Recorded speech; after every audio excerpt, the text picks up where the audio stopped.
கரங்களை தட்டி அவரை வரவேற்போம்.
வந்ததுக்கு ஒரு முகாந்திரம் உண்டு. எல்லாமே சொல்லுங்க. ஆண்டவர் இந்த உலகத்துல 3 வருஷம் ஊழியம் செஞ்சார். அப்படித்தானே? எல்லாம் தெரியும். 3 வருஷம் ஊழியம் செஞ்சார். இப்ப இந்த ஆண்டவர் ஊழியம் செஞ்ச காலகட்டத்துல ஏசப்பா எங்கெல்லாம் போகிறாரோ அங்கதான் இயேசுக்கு பின்னாடி ஒரு பெரிய கூட்டம் போயிட்டே இருப்பாங்க. அப்படித்தானே? இப்போ அவருடைய சீஷர்கள் 12 பேரு. அதையும் தாண்டி அற்புதத்திற்காகவும் சுகத்திற்காகவும் இயேசுக்கு பின்னாடி சில கூட்டம் போயிட்டே இருப்பாங்க. ஆனா நிறைய கூட்டம், திரள் கூட்டம் இயேசுக்கு பின்னாடி போனாலும் அந்த கூட்டத்தின் நடுவுல இருந்து யாராவது ஒருவர் ஆண்டுடைய மொத்த கவனத்தையும் ஒத்தால எடுத்துருவாங்க. ஆமென். அவங்கள பத்தி கர்த்தர் பைபிள் எழுதி வைத்திருப்பாங்க. ஆமா தானே? உதாரணத்துக்கு ஆண்டவர் எரிகோ அப்படின்ற ஒரு கிராமத்துக்கு போகிறார். இந்த கிராமத்துக்கு போனா எந்த அளவுக்கு கூட்டம் அப்படின்னா இயேசுவை பார்க்க முடியாத அளவுக்கு பயங்கரமான கூட்டம். ஆமாவா இல்லையா? யாருக்கெல்லாம் தெரியும்? இப்போ இயேசுவை பார்க்க முடியாதபடிக்கு ஒரு திரள் கூட்டம் இயேசுவை சூழ்ந்து கொண்டிருந்தாலும், ஆனா எப்படியாவது நான் இயேசுவை பார்த்தே அவன் ஒரு மனுஷன் ஓடி வரும். அவன் பேர் தாவீது. ஆமா, அது பேர் தெரியும். சாகே. ஆனா என்ன சூழ்நிலைன்னா இவனால இயேசு என்ன பண்ண முடியல, பார்க்க முடியல. ஆனா இவனுக்குள்ள இருந்த வாஞ்ச, இவனுக்குள்ள இருந்த தாகம், இவனுக்குள்ள இருந்த ஏக்கம், இவனால இயேசுவை பார்க்க முடியலனாலும் இயேசுவே இவனை திரும்பி பார்க்க வச்சதுதான் அவனுக்குள்ள இருந்த ஏக்கம். அல்லேலூயா. அது இப்படி சொல்ற ஆண்டவருடைய மொத்த கவனத்தையும் சகையை ஒத்தால எடுத்துட்டான். ஆமாதுனே? ஆண்டவர் கப்பர் நகம் என்கிற ஒரு கிராமத்துக்கு போறாரு.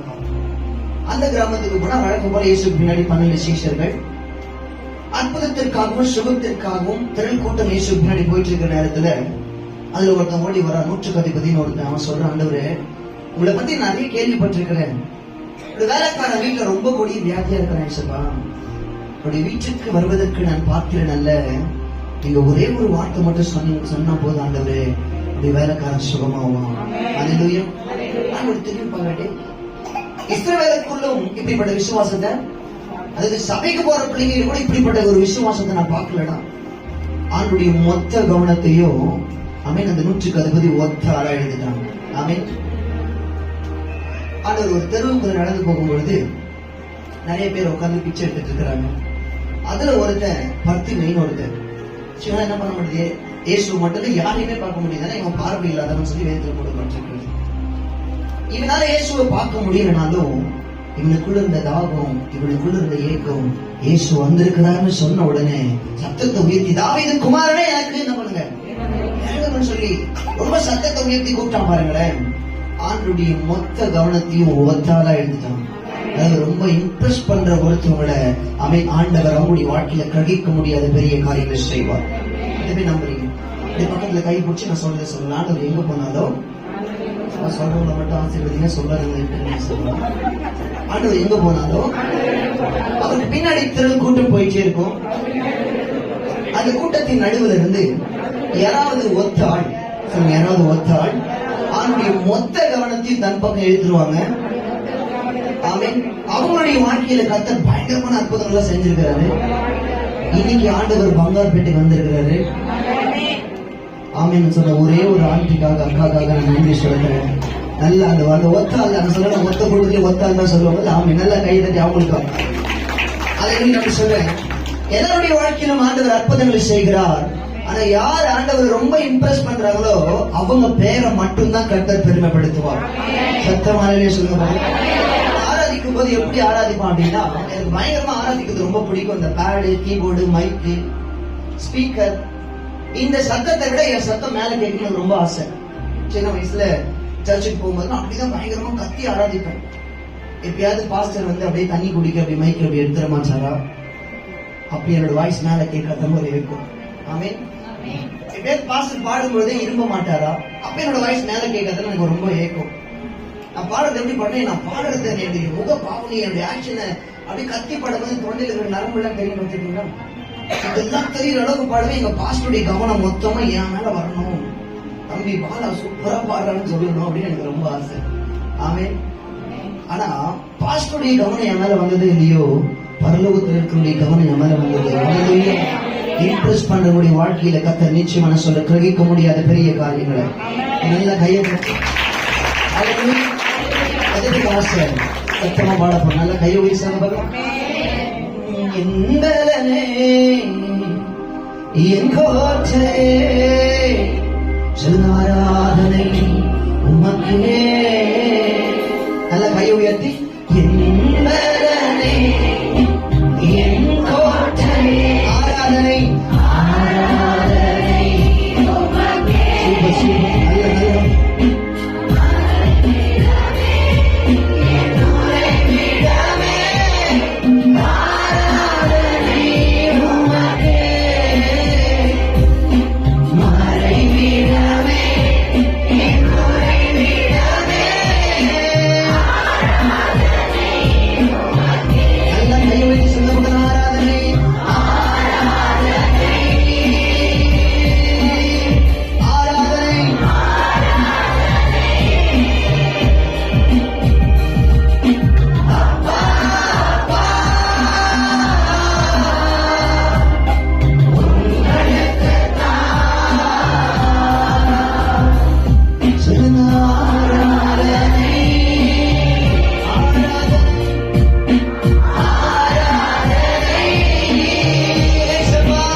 மற்றவங்க அவன் சைலண்டா இருந்தா நாம என்ன கூடாது. ஏன்னா வேடிக்கை பார்த்து வந்த கூட்டம் இல்ல, ஆண்டவர் இம்ப்ரெஸ் பண்ண வந்த கூட்டம். என்னுடைய வார்த்தை கேட்க வந்திருக்கு. யோவான் எழுதின சுவிசேஷ புத்தகம் 21ஆம் அதிகாரம் அதனுடைய 15வது வசனத்தை எனக்கு ஒரு சித்தமா சொல்லுவாங்க. யோவான் 21.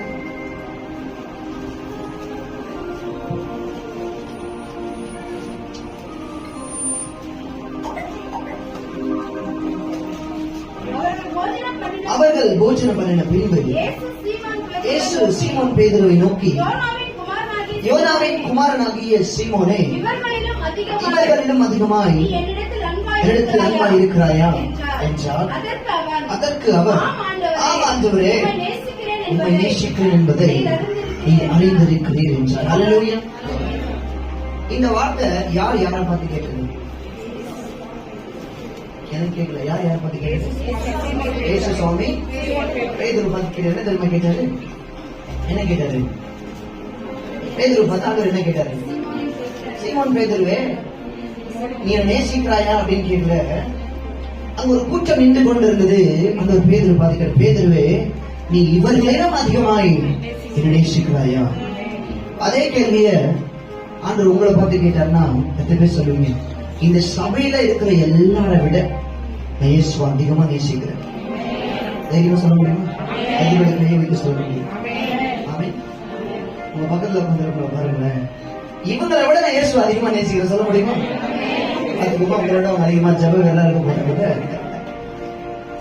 இப்படி சொல்ல, எங்க அப்பாவை விட நான் இயேசு ரொம்ப லவ் பண்றேன் யாரா சொல்ல முடியும்? எங்க அம்மா விட நான் இயேசுவை நேசிக்கிறேன். எனக்கு எல்லாரும் விட இயேசு எனக்கு ரொம்ப பிடிக்கும். ஆமென். ஏன் அப்படின்னா இவங்களால செய்ய முடியாதத ஏசப்பா எனக்காக சிறுதலை செய்ய முடியும். எதுக்கு நம்புறீங்க? எனக்கு ஏசப்பாவை எந்த அளவுக்கு பிடிக்குமோ அதை விட 1000 மடங்கு அதிகமா ஏசப்பாவுக்கு என்ன பிடிக்கும், உங்களை பிடிக்கும் எத்தனை பேர் ஆமென் சொல்லுங்க. நீங்க இயேசுவை லவ் பண்றதை விட ஆமென் இயேசு உங்களை அதிகமா லவ் பண்றார். கேட்டுப்பீங்களா? நம்ம இயேசுக்காக எதுவுமே பண்ணல, ஆனா எனக்காக அவர் ஜீவனை கொடுத்திருக்கிறார். ஆமென். ஆமா தானே? யோவான் எழுதின சுவிசேஷ புத்தகத்தை திருப்பிக் கொள்ள போகலாம். 11ஆம் அதிகாரத்துல அதிலிருந்து சில காரியங்களை நம்ம இன்னைக்கு பார்க்க போகிறோம். கர்த்தர் நல்லவர். 11ஆம் அதிகாரம் 1வது வசனத்தை வாசிக்கலாம். 1வது வசனம் 2வது வசனம். மரியாளும் அவன் சகோதரியாகிய மார்த்தாளும் இருந்த பெத்தானியா கிராமத்தில் உள்ளவனாகிய லாசரு என்னும் ஒருவன் வியாதிப்பட்டிருந்தான். கர்த்தருக்கு பரிமள தைலங்களை பூசி அவருடைய தலைமயிரினால அவருடைய பாதங்களை துடைத்தவள் இந்த மரியாதை. அவருடைய சகோதரனாகிய லாசரு வியாதியா. நல்லா கவனிங்க. எந்த கிராமத்துக்கு, எந்த பகுதிக்கு, எந்த பட்டணத்துக்கு எல்லாம் ஆண்டவர் போனாலும் அங்க ஆண்டவர் இம்ப்ரெஸ் பண்ணக்கூடிய ஒருத்தர் இருப்பாங்க.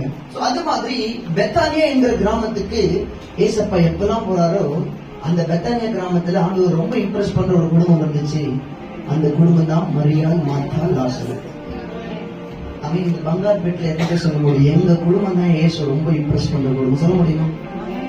யோசிக்கிறீங்களா? தைரியமா சொல்ல போதா எங்க ஃபேமிலி தான் இந்த பங்கார்பேட்ல ஏசு ரொம்ப இம்ப்ரெஸ் பண்ற குடும்பம். நம்ம கைக்கு போறாங்க. மற்ற பேருக்கு சந்தேகம், நம்ம இல்லையே, நம்மளை விட நம்ம பக்கத்துல உட்கார்ந்து அதிகமா ஜெபிக்கிறோம். அப்ப எப்பெல்லாம் பெத்தானியாக்கு வந்தாலும் அந்த நேரத்துல, அந்த டைம்ல எல்லாம் இந்த குடும்பம் ரொம்ப இம்ப்ரெஸ் பண்ணக்கூடிய ஒரு குடும்பம். எந்த அளவுக்குன்னா, இந்த மரியாதை ஆண்டுடைய பாதத்துல வந்து உட்காந்துருப்பாங்க. மார்த்தாலாமா ஆண்டவருக்கு என்னெல்லாம் முடியுமோ அதெல்லாம் சாமிகாரம் சொல்லுவாங்க. கர்த்தருக்கு பரிமள தைலங்களை பூசி தன்னுடைய தலைமயிரினால கர்த்தருடைய பாதங்களை துடைக்கிற அளவுக்கு ஆண்டவர் மேல பயங்கர லவ். யாருக்கு? ஆமென். அதாவது அந்த காலத்துல அவங்க பாக்குறது இந்த பரிமள தைலத்தை அவங்க ஒரு சொத்தா, ஊர்ல எப்படி தங்கம் கிடைக்குதோ அந்த மாதிரி இந்த பரிமள தைலத்தை ஒரு பயங்கர விலை உயர்ந்த பொருளாய் பார்க்கிறாங்க. ஆனா அந்த அம்மா இயேசுடைய பாதத்திற்கு முன்னாடி நான் பெருசா எதுவுமே பார்க்கலாம். எந்த அளவுக்கு இந்த குடும்பம் இயேசுவை நேசிக்குதுன்னா அவங்களுடைய சொத்தை கூட கர்த்தருடைய பாதத்துல விற்கிற அளவுக்கு ஆண்டவர் மேல பயங்கர லவ். ஆமென். இந்த அளவுக்கு ஆண்டவர் லவ் பண்ற குடும்பத்துல இருந்து ஒருவனுக்கு வியாதி. கேள்வி, ஆண்டவரே இந்த அளவுக்கு உங்களை லவ் பண்ற குடும்பம் இருக்குது, இந்த அளவுக்கு உங்க மேல ரொம்ப அன்பா இருக்கிற குடும்பம் இருக்குது, ஏன் இந்த குடும்பத்துக்கு வியாதி? ஆமென். 3வது வசனத்தை வாசிக்கலாம். நம்முடைய எதிர்கத்தில் 3வது வசனம். அப்பொழுது அவனுடைய சகோதரிகள் ஆண்டவரே சிநேகிக்கிறவன் வியாதியா இருக்கிறான் என்று சொல்ல அவரிடத்திற்கு ஆள் அனுப்பினார்கள். இப்ப இவன் வியாதியா இருக்கிறான்னு கேள்விப்பட்ட உடனே நியாயமா யாருக்கிட்ட போயிருக்கணும் அப்படின்னா டாக்டர் கிட்ட போயிருக்கணும் அப்படித்தானே. ஐ மீன் ஒரு வீட்டுல ஒரு வியாதி யார்கிட்ட போகணும்? ஆனா டாக்டரை விட இந்த அம்மாக்கு நம்பிக்கை இயேசுதாயம் பரிகாரம்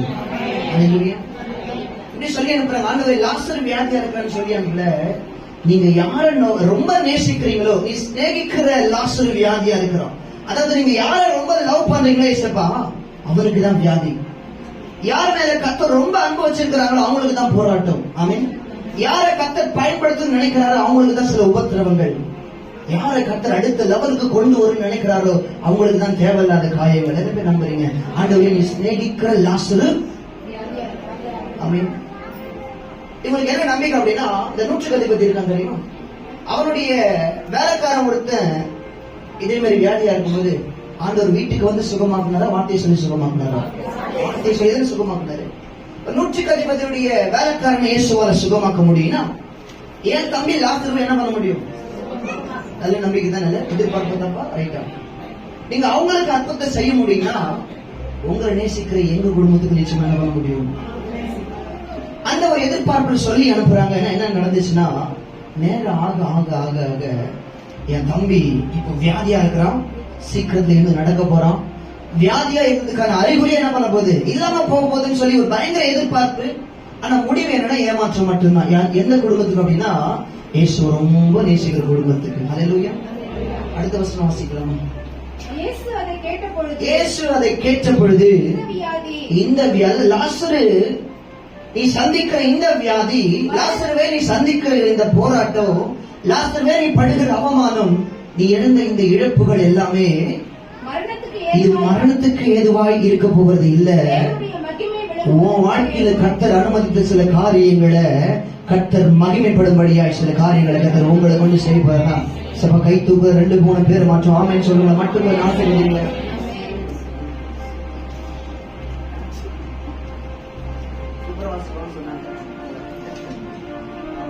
கர்த்தர் நல்லவர். ஹல்லேலூயா. எதுவுமே நம்புறீங்க என் வாழ்க்கையில அன்றைய தீர்மானத்தின்படி ஆமென் அழைக்கப்பட்டவர்களை தமிழத்தில் அன்புக்குறவர்களுக்கு சிலவற்றை மட்டும்தான் கர்த்தர் நன்மைக்காக செய்வார்னு போட்டிருக்கா. எதெல்லாம் போட்டிருக்கு அப்படின்னா, நான் சந்திக்கிற பிரச்சனை எத்தனை சொல்ல முடியும்? நன்மைக்கு சொல்ல முடியுமா? நான் வடிக்கிற கண்ணி அதுவே சொல்ல முடியும். நான் படுகிற பிரயாசங்கள், நான் படுகிற அவமானங்கள் நன்மைக்கு சொல்ல முடியுமா? எதுவே சொல்ல முடியும். இந்த வியாதி இது மரணத்துக்கு ஏதுவான வியாதி அல்ல. இதன் மூலமாய் கர்த்தருடைய நாமம் மகிமைப்பட போகிறது. எப்படி சொல்ல, தேவனால தெரிந்து கொள்ளப்பட்ட பிள்ளைகளுக்கு நம்முடைய வாழ்க்கையில் நடக்கிற எல்லாவற்றையுமே கர்த்தர் நன்மைக்கு ஏதுவாகவே மாற்றி கொடுப்பார். ஆமென் சொல்லுங்க. நல்ல பெயர் எல்லாருக்கும் இல்ல, எல்லாருக்குமே அதை கைப்பிடிச்சுங்க. எல்லாருக்கும் இல்ல, எல்லாருக்கும் இல்ல. யார் மேல கர்த்தர் தரிசனத்தை வச்சிருக்கிறாரோ, யாரை கொண்டு கர்த்தருடைய நாமம் மகிமைப்படுத்தணும்னு நினைக்கிறாரோ அவங்க வாழ்க்கையில கர்த்தர் எதை செஞ்சாலும் நன்மைக்காகவே. கையை வச்சு சொல்லுங்க. என் தாய் உருவாகும் முன்னே என் கருவை கண்டீரையா. எதுக்கு பார்த்தாருன்னா என் மூலமா அவர் மகிமைப்படுவது. என் பெயர் உருவாகும் முன்னே பெயர் சொல்லி ஹல்லேலூயா. கையை உயர்த்தி வச்சிருந்தா ஜெபம் பண்ணி நம்ம ஏசப்பா சொல்லி ஏசப்பா இந்த மாலை வேலையில யாரெல்லாம் ஆக்டிவா இருக்கிறாங்களோ, யாரெல்லாம் பாடுறாங்களோ, யாரெல்லாம் கை தட்டுறாங்களோ அவங்களை மட்டும் ஆசீர்வதிங்க ஏசப்பா. மட்டும் ஆசீர்வதிக்காதீங்க இயேசு நாமத்தில் பிதாவே. ஆமென். இந்த ஜெபத்தை எத்தனை பேர் கேட்பார் நம்புறீங்க? நல்ல கையை தட்டி என் தாய் ஒரு நல்ல கையை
யாருக்கு ரொம்ப பிரயோஜனமா இருக்குன்னா யார் ரொம்ப இயேசுவை லவ் பண்றாங்களோ. ஆமென்.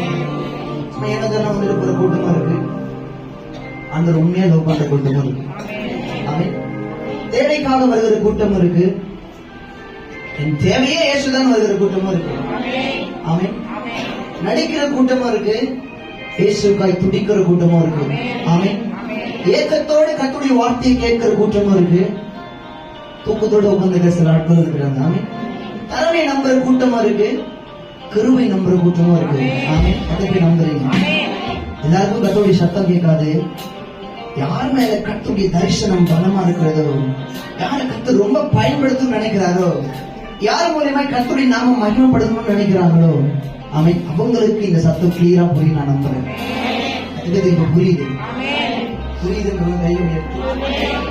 கையை உயர்த்தாதவங்களும் புரியல, அப்படிதானே? கர்த்தர் ஆசீர்வதிப்பார். இப்போ இந்த அம்மா மார்த்தாலும் மரியாதை ஆண்டவர்கிட்ட சொல்லி அனுப்புறாங்க. ஒரு பயங்கர நம்பிக்கை இருக்கு, கண்டிப்பா நான் அந்த இயேசு ரொம்ப நேசிக்கிறோம், அவர் என்ன பண்றாரு, அதனால கண்டிப்பா என் குடும்பத்தை வெட்கப்பட விட மாட்டான். அல்லேலூயா. ஆண்டவர் சொல்றாரு, இந்த வியாதி மரணத்துக்கு ஏதுவான வியாதி அல்ல, லாசருடைய வாழ்க்கையில சம்பவித்திருக்கிறது. அதன் மூலமாய் கர்த்தருடைய நாமம் மகிமைப்பட போகிறது. அதன் மூலமா ஒரு எழுப்புதலை நான் கொண்டு வர போகிறேன். அப்படின்னா இது தூரத்துல இருந்து ஆண்டவர் சொன்னார்னா, ஆண்டவருக்கு லாசருடைய குடும்பத்தில் நடக்கிறது எல்லாமே தெரியும். நம்புறீங்க, உங்க குடும்பத்தில் நடக்கிறது எல்லாருமே ஆண்டவருக்கு தெரியும்.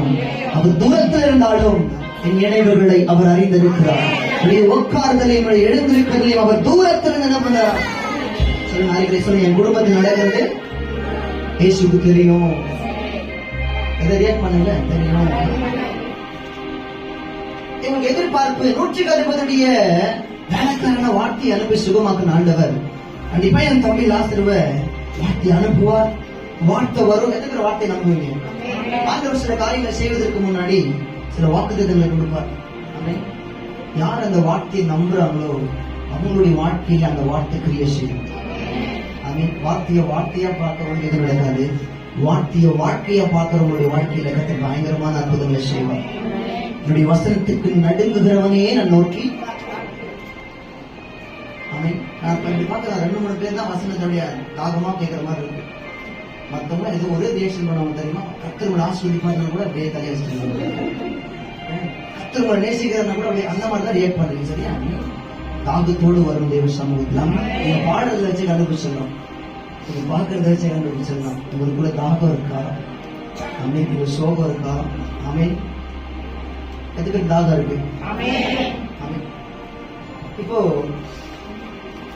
காத்திருந்த இந்த குடும்பத்துக்கு என்ன நடந்துச்சு அப்படின்னா, ஆண்டவர் இந்த குடும்பத்துக்கு பதில் கொடுக்கல, மாறாக லாசர் என்ன பண்ணிட்டான்?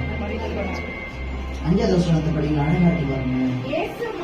இயேசு மார்த்தாளிடத்திலும் அவருடைய சகோதரிடத்திலும் லாசரிடத்திலும் அன்பா இருந்தார். எத்தனை பேர் சொல்ல முடியும் இயேசு ஆரோன்பாளரிடத்தில் அன்பா இருக்கிறார்? உங்க பேரை போட்டு சொல்ல முடியுமா? உங்க மேல இயேசு அன்பா இருக்க சொல்ல முடியுமா? டவுட்டா தானே இருக்கு. உங்க மேல இயேசு ரொம்ப 4வது வசனம் படிங்க. அவன் வியாதியா இருக்கிறதா கேள்விப்பட்ட பொழுது, நான் இதை படிக்கும் பொழுது நேசிக்கிற குடும்பத்துக்கு உடனே அற்புதம் செய்வார் நினைச்சேன். ஆனா ஆண்டவர் தாம் இருக்கிற இடத்துல இன்னொரு இடம் என்ன பண்றாராம்? இன்னும் 2 நாள். இது யாரோட வாழ்க்கையில கர்த்தர் கொஞ்சம் வெயிட் பண்ண வைக்கிறாருன்னா, யார ரொம்ப நேசிக்கிறாரோ அவங்கள கர்த்தர் வெயிட் பண்ண வைக்கிறார். ஏன் வெயிட் பண்ண வைக்கிறாருன்னா, உங்க வாழ்க்கையில வெயிட்டா செய்வதற்கு. சில வாழ்க்கையில கர்த்தர் டெஸ்ட் வைப்பாரு. ஆமென். இந்த டெஸ்ட் எதுக்குன்னா, உங்களுடைய வாழ்க்கை டெஸ்ட் மணியை மாறுவதற்காக சில வாழ்க்கையில கர்த்தர் டெஸ்ட் வைப்பார். ஆமென். எதுக்கு ஆமென் சொல்ல முடியும்? அவருடைய அனுமதி இல்லாம, அவருக்கு தெரியாம, அவருடைய சித்தம் இல்லாம நம்முடைய வாழ்க்கையில் ஒன்றும் நடக்க போறது இல்லை. நடந்தது ஆண்டவருக்கு நல்லா தெரியும். ஆண்டவர் மார்த்தாளிடத்திலும் மரியாளிடத்திலும் லாசரிடத்திலும் ரொம்ப என்ன பண்றாராம்? அன்பா இருக்கிறார். வருவார் வருவார் வருவார் வருவார். என் வாழ்க்கையில கர்த்தர் செய்வார், ஜெபத்துக்கு பதிலை கொடுப்பார், நிச்சயம் நினைக்கிறது நடக்கும், அவர் வார்த்தை நிறைவேற்றுவார் என்று சொல்லி காத்திருந்த இந்த குடும்பங்களுக்கு மிஞ்சினது என்னன்னா ஏமாற்றமே. இப்படி சொல்றாங்க, இந்த குடும்பத்து மாதிரி இவ்வளவு அன்பா இருந்தாரு ஆண்டவர், எப்படியா கைவிடுவாரு? நாமே கைவிடுற மாதிரிதான் இருக்கும். ஆனா கடைசி செகண்ட்ல கர்த்தர் அற்புதம் செய்வார் தெரியுமா? அப்பதான் கர்த்தருடைய மகிமையை அல்லேலூயா என்ன கொண்டு கர்த்தர் அநேக ஜனங்களை இழுக்கிறனா என்ன கர்த்தர் எந்த அளவுக்கு உடைக்க முடியுமோ ஆண்டவரே அந்த அளவுக்கு உடைங்கன்னு சொல்லி நான் அர்ப்பணிச்சேன். ஆமென். ஐஸ் பாக்ஸ் எல்லாம் வந்துச்சு, தூக்கி லாஸ்ட் ஐஸ் பாக்ஸ்ல வச்சுட்டாங்க, பெட்டியில வச்சாங்க, எல்லாம் பண்ணிட்டே இருக்கிறாங்க. ஆனா இந்த அம்மாவுக்கு இன்னொரு நம்பிக்கை இருக்குது. அந்த எவீரன் ஒருத்தர் இருந்தா தெரியுமா? யாரெல்லாம் தெரியும்? உங்க ஊர்ல இருக்க மாட்டாங்க. அந்த எவீரன் ஒரு 150 இருக்கிற அவருடைய மகள், 12 வயது மகள் செத்து போனதுக்கு அப்புறம் இல்ல ஐஸ் பாக்ஸ்ல வச்சு அழுதுட்டு இருக்கிறாங்க. ஆண்டவர் தேடி வந்து தலித்தாகுமே சிறுபெண்ணே ஏன்னு சொல்லி எழுப்பினாரா? ஒருவேளை வார்த்தை அனுப்பி என்ன சுகமாக்கல. ஆனா இப்ப 2வது வாய்ப்பு கண்டிப்பா அந்த எவீருடைய மகளை, 12 வயசு மகளை செத்து போனதுக்கு அப்புறம் ஐஸ் பாக்ஸ்ல இருந்த மகளை தலித்தாகுமேன்னு சொல்லி எழுப்பினாரு. கண்டிப்பா என்னுடைய தம்பியை எழுப்புவார்னு ஒரு நம்பிக்கை. இந்த எதிர்பார்ப்பு ரைட்டா தப்போம். என்ன நடந்துச்சு அப்படின்னா, ஏசப்ப வர மாதிரியே எல்லாரும் இந்த குடும்பத்துக்கு ஆறுதல் சொல்வதற்கு வராங்க. ஆனா இந்த அம்மா மட்டும் போய் வாசல் நின்று ஏசப்பா வராரா, ஏசப்பனோட வாழ்க்கையில வராரா, என் ஜெபத்துக்கு பதில் தரமாட்டாரான்னு சொல்லி இயேசுவையே பார்த்துட்டு இருக்கிறாங்க. யாரா சொல்ல முடியும்? நம்பிக்கை என் மேல இல்ல, என் நம்பிக்கை என்னுடைய பேக்ரவுண்ட் மேல இல்ல, ஒரு நம்பிக்கை எங்க அப்பா மேல இல்ல, ஒரு நம்பிக்கை என்னுடைய அம்மா மேல இல்ல, என் நம்பிக்கை என்னுடைய படிப்பு மேல இல்ல, என் நம்பிக்கை என்னுடைய பேங்க் பேலன்ஸ் மேல இல்ல. ஆமென். என் நம்பிக்கை இயேசு மேல மட்டும்தான். இந்த மாதிரி சிலர் மட்டும் தான் இருப்பாங்க சர்ச்சில், தெரியுமா? எல்லாருமே இருக்க மாட்டாங்க. ஆமென். என் நம்பிக்கை இயேசு மேல மட்டும்தான். 100% இயேசு மட்டும்தான் நம்புவேன். யார் என்னை விட்டு போனாலும், யார் என்னை காயப்படுத்தினாலும், நான் எதை இழந்தாலும், ஆமென், பசி வந்தாலும், பட்டினி வந்தாலும், நிர்வாணம் வந்தாலும், நாசமோஷம் வந்தாலும், துன்பம் வந்தாலும், துயரம் வந்தாலும், நான் இயேசு மட்டும்தான் நம்புவேன். சிலர் இருப்பாங்க, சில சின்ன பிரச்சனை வந்து இயேசு என்ன பண்றாங்க, ஓடுற கூட்டம். ஆனா அவங்களுக்கு தெரியல, ஆண்டவர் என் வாழ்க்கையில எதை செஞ்சாலும் அடுத்த லெவலுக்கு கொண்டு போவதை தவிர ஆமென் ஒரு நாள் கீழே தள்ள மாட்டார். நம்புறீங்களா? நான் இன்னைக்கு சந்திக்கிற இந்த பிரச்சனை, நான் இன்னைக்கு பார்க்கிற சில தடைகள், நான் இன்னைக்கு பார்க்கிற சில காரியங்கள் என்னை மூழ்கடிப்பதற்காய் அல்ல, என் பேரை பெருமைப்படுத்துவதற்காக. நம்புறீங்க? எல்லாரும் சொல்றாங்கம்மா ஏசு ஏசுன்னு போனீங்க, சர்ச்சுன்னு போனீங்க, என்ன நடந்துச்சு? ஒண்ணுமே எல்லாருக்கும் நடக்கிற மாதிரி தான் இவருக்கு நடந்துச்சு. இவனை இவ்வளவு நேசிச்சு இந்த ஆண்டவர் ஏன் இவனை சாக பண்ணாரு? கேவலமான சில வார்த்தைகள். ஆனா இவங்க சொல்றாங்க, இல்ல இல்ல இல்ல, எனக்கு நம்பிக்கை இருக்கிறது, நான் நம்புகிறவர் இன்னார் என்று நான் அறிந்திருக்கிறேன். நிச்சயமா இந்த ஏசப்பா என்னை கைவிட மாட்டார். பார்வையெல்லாம் வாசல் ஏசப்பா நிச்சயம் பண்ணுவாரு. ஏசப்பா வர மாதிரியே தெரியல. ஆமென். பாடியில இப்ப தூக்கி வச்சுட்டாங்க. கடைசி நம்பிக்கை சுடுகாடுக்கு தூக்கிட்டு போய் கொஞ்ச நேரத்துல அடக்கம் பண்ண போறாங்க. ஆமா தானே? ஆனாலும் இந்த குடும்பத்துக்கு இன்னொரு நம்பிக்கை இருந்துச்சு. ஆண்டவர் ஒருவர் நான் ஒரு தெருவில் நடந்து வரும்பொழுது ஒரு வாலிபனை பாடியில தூக்கிட்டு வந்தாங்க, செத்து போய். ஆமா தானே? அவனை பாடி தொட்டி ஏசப்பா என்ன பண்ணாரு? சொல்ல மாட்டாரு. அவங்களுக்கு செய்ய முடியும்னா கண்டிப்பா எனக்கும் செய்வார்னு கடைசி நம்பிக்கை. இதுக்கு மேல ஒரு அற்புத ஏசப்பா என்ன பண்ணல, ஒன்னு வார்த்தை அனுப்பி சுகமாக்கினார், இன்னொன்னு செத்து போனதுக்கு அப்புறம் வீட்லயே பாடலே என்ன பண்ணாரு, தலித்தாகும் எழுப்பி வச்சார். இன்னொரு சுடுகாட்டுக்கு போற வயசுல அதே இப்ப கடைசி இந்த குடும்பத்தை நான் சொல்றேன், செத்து போனதுக்கு அப்புறம் கடைசியா ஆண்டவர் சுகமாக்குறதுன்னா பாடியில் தூக்கிட்டு போகும்போதுதான். எங்களுக்கு இருக்கிற ஒரே நம்பிக்கை, கண்டிப்பா இது கடைசி வாய்ப்பு. ஆண்டவர் சொல்லல, என் ஜனங்கள் ஒரு நாளும் வெட்கப்பட்டு போனது இல்லை. கேள்விப்பட்டீங்க அந்த வார்த்தையை? அவன் எத்தனை பேர் இந்த வார்த்தையை நம்புறீங்க? உண்மையை சொல்லுங்க, எத்தனை முறை நம்ம அவமானப்பட்டிருக்கிறோம்? ஆமா தானே? வசனம் சொல்லுங்க, என் ஜனங்கள் ஒரு நாளும். ஆனா எத்தனை முறை அவமானப்பட்டிருக்க தெரியுமா? எத்தனை முறை சில என்ன காயப்படுத்திருக்காங்க தெரியுமா? எத்தனை முறை நான் நேசிக்கிற ஜனங்க இதயத்தை உடைச்சிருக்காங்க தெரியுமா? ஆண்டவரே வாக்கு திட்டம் வருது, மாசம் மாசம் வாக்கு திட்டம், வாரத்துக்கு ஒரு வாக்கு திட்டம், வருஷத்துக்கு ஒரு வாக்கு திட்டம். பைபிளை படிக்கும் போதெல்லாம் ஆண்டவர் பேசுவார், நான் ஜெபிக்கும் போது ஆண்டவர் பேசுவார்.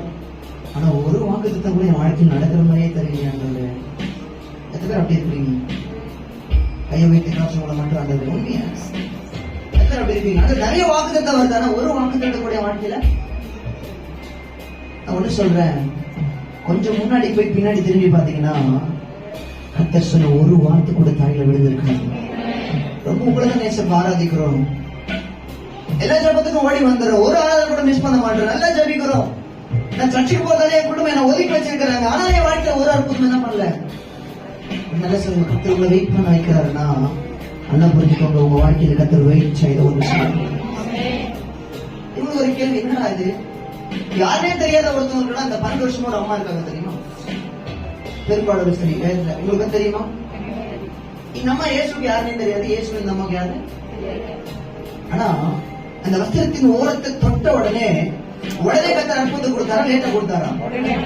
யாருனே தெரியாதவங்களுக்கு உடனே அற்புதம் செய்யற ஆண்டவர் நேசிக்கிற குடும்பத்துக்கு மட்டும் ஏன் லேட் பண்ண வைக்கிறாரு? ஆமென். யாருனே தெரியாத ஒரு வார்த்தை சொல்லி உடனே சுகமாக்க. எப்படியா சுகமாச்சு? நீ வீட்டுக்கு போன சொல்ல அந்த ஒரே ஒரு வார்த்தையில சுகமாச்சு. யாருனே தெரியாத ஒருத்தவங்க தேடி தேடி போய் சுகப்படுத்தின ஆண்டவர் அவரை தேடி வந்தவரை மட்டும் ஏன் வெயிட் பண்ண வைக்கிறாரு? சில ரகசியங்கள் பின்னாடி திரும்பி பார்த்ததான் தெரியும். நடத்தி வந்த பாதைகளை என்ன வெயிட் பண்ண வச்சது, என்ன உழைச்சது மூழ்கடிப்பதற்காக அல்ல, என் பேரை பெருமைப்படுத்துவதற்கு. சொல்லுங்க, இருந்த ஒரே நம்பிக்கை, அதுவும் இப்ப குடியை தோண்டி நம்ம கல்லறைக்குள்ள பதிச்சது லாஸ்ட்ரோ மட்டும் அல்ல, ஆண்டவர் மேல என்ன நம்பிக்கை. ஆண்டவர் செய்வார், ஆண்டவர் செய்வார், ஆண்டவர் செய்வார், ஆண்டவர் செய்வார். ஆண்டவர் மேல இருந்த எதிர்பார்ப்பு குடியை கொண்டு என்ன பண்ணிட்டாங்க. நன்றி சொல்றேன். சில காரியங்களை நம்ம எல்லாம் முடிந்ததுன்னு நினைச்சு என்ன பண்ணுவோம், க்ளோஸ் பண்ணிருப்போம். அப்படிதானே? எல்லாமே முடிந்தது நினைச்சு க்ளோஸ் பண்ணிருப்போம். இன்னொன்னு, என்னால இதுக்கப்புறம் முடியல ஆண்டவரேன்னு சொல்லி க்ளோஸ் பண்ணிருப்போம். அதுக்கு சொல்றது புரியுது? எல்லாம் முடிந்தது என்று சொல்லி நம்ம க்ளோஸ் பண்ண சில காரியங்களையும், இதுக்கு மேல என்னால முடியல சொல்லி க்ளோஸ் பண்ண காரியங்களையும் என்னால முடியும்னு சொல்லி கர்த்தர் ஓபன் பண்ண ஒருத்தர் வந்திருக்கிறார். அவர் பெயர் இயேசு. ஆமென் சொல்றவங்கள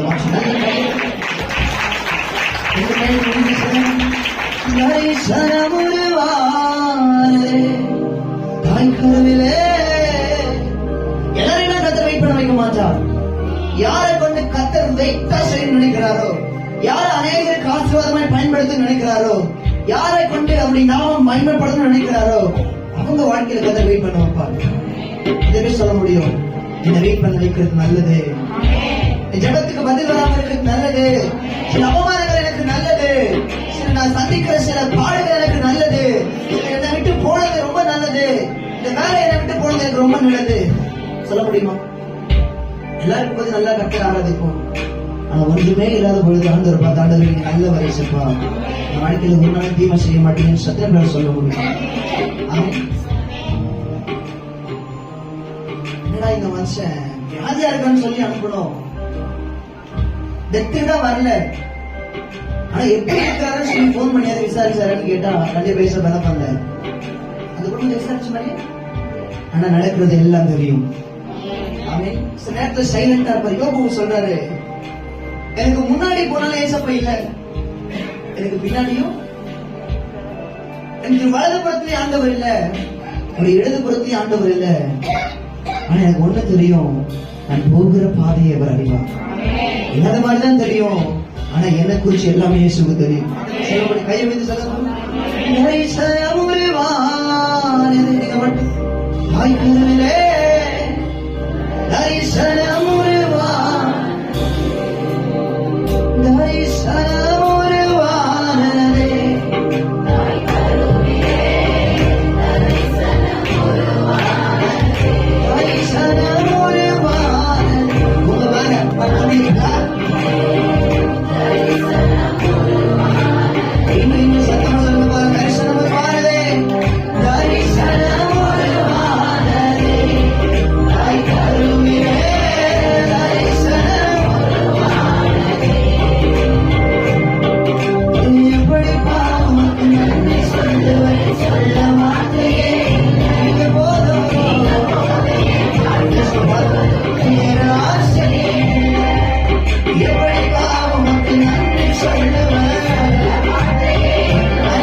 சாகாவிட்டால் அது தனித்திருக்கும், அது செத்தலையாக மிகுந்த பலனை. எதுவே நம்புறீங்க? எத்தனை ஆசை நான்கு மிகுந்த பலனை கொடுக்கணும். சொன்னது ஒரு பெரிய எதிர்பார்ப்பு. யாராவது ஒரு ஆத்மா தொடப்படாதா? ஊழியக்காரனுடைய ஏற்கல் இடம் தெரியுமா? யாராவது ஒரு ஆத்மா ஆமென். நான் ஒரு பாவியோட மனம் திரும்புவது நிமித்து பரலோகத்தில் மிகுந்த சந்தோஷம் உண்டாயிருக்கும். அப்படி சொல்றேன். உண்மையா ஊழியம் செய்யற ஊழியக்காரர்களுக்கு நீங்க 1 லட்சம் ரூபாய் காணிக்க கொடுத்தாலும் அது மேல எங்களுக்கு சந்தோஷம் இருக்கா தெரியுமா? ஆனா நீங்க ஒரே ஒரு புது ஆத்மாக்களை சர்ச்சை கூட்டிட்டு வந்துருங்களேன், எனக்கு இருக்கும் பாருங்க சந்தோஷம். உண்மையா சொல்றேன் தெரியுமா? ஏன்னா நாங்க வந்தது பணத்துக்காக அல்ல, ஜனங்களை தேடி. எங்களை அழைத்தவர் உண்மை உள்ளவர். அடிக்கடி சொல்லுவாங்க, என்னை யாருமே நம்பல. எங்க அம்மா சின்னத்தை சொல்லுவாங்க, நீ தண்டங்கா, நீ வேஸ்டான்னு சொல்லுவாங்க. எங்க அம்மா அடிக்கடி என்ன பார்த்து சொல்லி, நீ குப்பை பறக்க கூட லாக்கிலடான்னு சொல்லியிருக்கிறாங்க. எங்க பெரியப்பா பார்த்து என்ன பார்த்து, நீ மாடு மேய்க்க கூட லாக்கிலடான்னு சொல்லியிருக்கிறாங்க. யாருமே நம்பாத பொழுது நீங்க மட்டும் எப்படி ஆண்டு இந்த உண்மை உள்ளவர் நம்புனீங்க? ஊழியக்காரனா வரணும்னு ஆசைப்படவே இல்லை, பாட்டு எழுதணும்னு ஆசைப்படவே இல்லை, பாஸ்டா வரணும்னு ஆசைப்படவே இல்லை. ஆனா நான் ஆசைப்பட்டதை விட நான் பாஸ்டா தான் வரணும்னு அவர் ஆசைப்பட்டு இருக்கிறார். நம்புறீங்க? 2 ஆசை இருக்கு. ஒண்ணு, என்னை குறிச்சு எனக்கு ஒரு ஆசை இருக்கு. ஆமாவா? என்னை குறிச்சு ஏசப்பாக்கு ஒரு ஆசை இருக்கு. உங்களை குறிச்சு உங்களுக்கு ஒரு ஆசை இருக்கு. உங்களை குறிச்சு இவன் எப்படி சொல்ற? உங்களை குறிச்சு உங்களுக்கு இருக்கிற ஆசையை விட உங்களுக்கு குறித்து ஏசப்பாக்கு இருக்கிற ஆசை ரொம்ப பெருசு. 2 ஆசைல ஒரு ஆசை தான் ஜெயிக்கும். ஒண்ணு உங்க ஆசை, இல்லைன்னா ஏசப்பா ஆசை. இப்ப நம்ம ஆசை, ஏன் ஆசை ஜெயிக்கணும்னா ஆண்டவருடைய ஆசை தோக்கணும், அப்படிதானே? அவர் ஆசை ஜெயிக்கணும்னா என் ஆசை தோக்கணும். திரும்ப சொல்றேன், என்னுடைய ஆசை ஜெயிக்கணும்னா ஆண்டவருடைய ஆசை, அவர் ஆசை ஜெயிக்கணும்னா என் ஆசை. முடிவு உங்க கையில. எதுவுமே சொல்லுங்க, எந்த ஆசை ஜெயிக்கணும்? ஆமா, எந்த ஆசை ஜெயிக்கணும்? அவரை பார்த்து சொல்லுங்களேன்.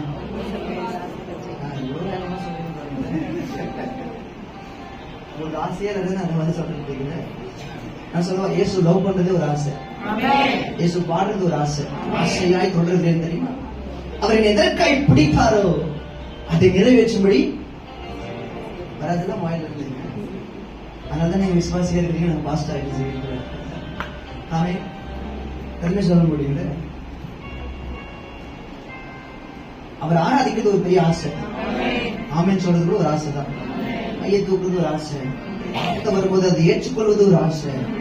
ஆசையை ஆராதிக்கிற ஒரு கூட்டம் இருக்கிறது. எப்படி சொல்ல முடியும்? எந்த ஆசை ஜெயிக்க போகுது? ஏசப்பா பார்த்து சொல்லுங்க, ஏசப்பா. சத்தமா சொல்லுங்க, ஏசப்பா. என்னுடைய வாழ்க்கையில உங்க ஆசை ஜெயிக்கணும் ஆண்டவரே. சொல்ல முடியுமா? இந்த வார்த்தையா சொல்றீங்களா, வாழ்க்கையா சொல்றீங்களா? ஆண்டவர் பார்த்து சொன்னாங்க, என் வாழ்க்கையில உங்க ஆசை ஜெயிக்கணும். தெரியுமா? உங்க ஆசையை விட ஆண்டோடைய ஆசை ரொம்ப பெருசு.